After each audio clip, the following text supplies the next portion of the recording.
नमस्कार दोस्तों, आप देख रहे हैं खबर एक नज़र। अभी हम ऐठन बाग में मौजूद हैं। हमारे सामने नेहा राहुल वर्मा जी हैं। नमस्ते मैम। नमस्कार। मैम बहुत-बहुत शुभकामनाएँ आपको। थोड़ा-सा अपना परिचय दे दीजिए। नमस्कार, मैं नेहा राहुल वर्मा एटनबाग ग्राम पंचायत से प्रधान पद पर कार्यरत हूँ। आप सभी का दिल से धन्यवाद। मेरी सम्मानित जनता का दिल से ढेर सारा आशीर्वाद पाकर मैं बहुत खुश हूँ, इसलिए आप सभी को ढेर सारा धन्यवाद। मैम आप प्रधान बन गए, किन मुद्दों को लेकर आगे आए आप? मेरा जो सबसे पहला मुद्दा था वो था साफ सफाई को लेकर। हमारी ग्राम पंचायत में आपने भ्रमण किया ही होगा, तो आपने पाया होगा कितनी जगह कूड़ा कचरा डोर टू डोर गाड़ी की भी सर्विस नहीं है। तो इसलिए हम चाहते हैं, हमारा सबसे पहला मुद्दा हमारे साफ सफाई है। ग्राम पंचायत को साफ सुथरा और स्वच्छ बनाना है। मैम हमने देखा यहाँ पर रास्ते भी टूटे हुए, उनके लिए क्या करेंगे फिर आप? वो तो मेंटेनेंस और हमारी जो लेमन रोड है उसको तो हमें बनवाना ही है पूरी अच्छी तरीके से, और जो टूट फूट है उसकी मरम्मत करवानी है।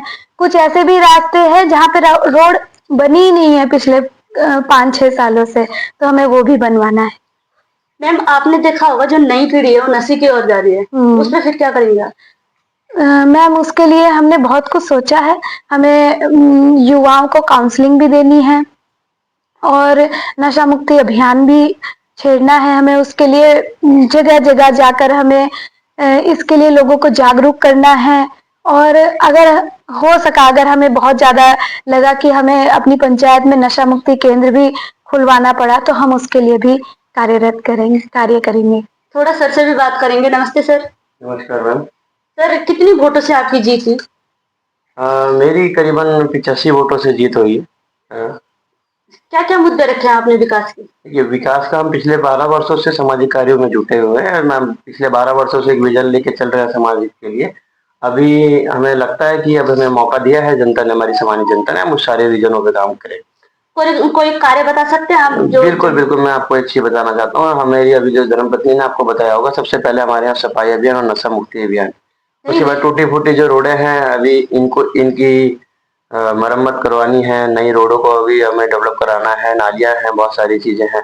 अपना हमारा जो स्टेडियम है, इस समय पिछला बोला गया था कि हमारे यहाँ स्टेडियम बना हुआ है, वो घास के मैदान, घास के जंगलों में कन्वर्ट हो गया है। उसे दुरुस्त कराना है। बहुत सारी योजनाओं पे कार्य करना है।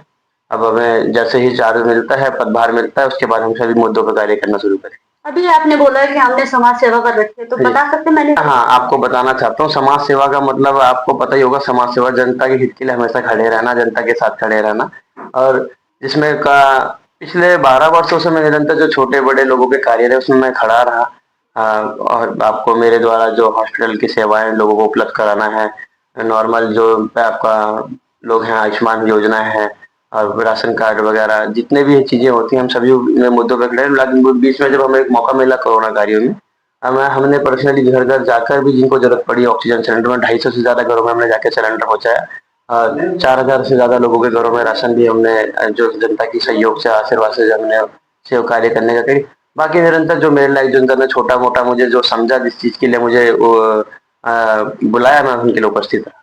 हमने देखा आपके साथ मातृ शक्ति का भी काफी सपोर्ट रहा। बिल्कुल, देखिए मातृ शक्ति मेरे साथ शुरू से ही, मेरी मातृ शक्ति जो मेरी माताएं हैं, बहनें हैं, सब मेरे साथ जुड़ी रही। इसलिए मैं समाज श्रम विभाग से भी पिछले कई वर्षों से मैं जो योजनाएं आ रही हैं मातृ शक्ति तक पहुंचाने की, मैं निरंतर पहुंचाने का प्रयत्न कर रहा हूं। तो इस कारण भी मातृ शक्ति मेरे साथ हमेशा जुड़ी रही।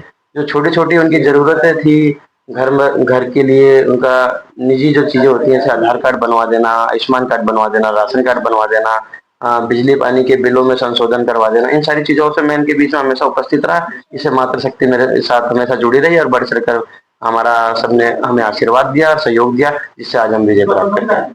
रक्षाबंधन आ रहा है, जन्माष्टमी आ रही है। जी, मैं आप अपने सभी समस्त क्षेत्रवासियों को भी इन चीज के लिए हार्दिक शुभकामनाएं देना चाहता हूँ। आप रक्षाबंधन, जन्माष्टमी और स्वतंत्रता दिवस के लिए मैं समस्त जनता को हार्दिक बधाई और शुभकामनाएं प्रेरित करना चाहता हूँ। धन्यवाद।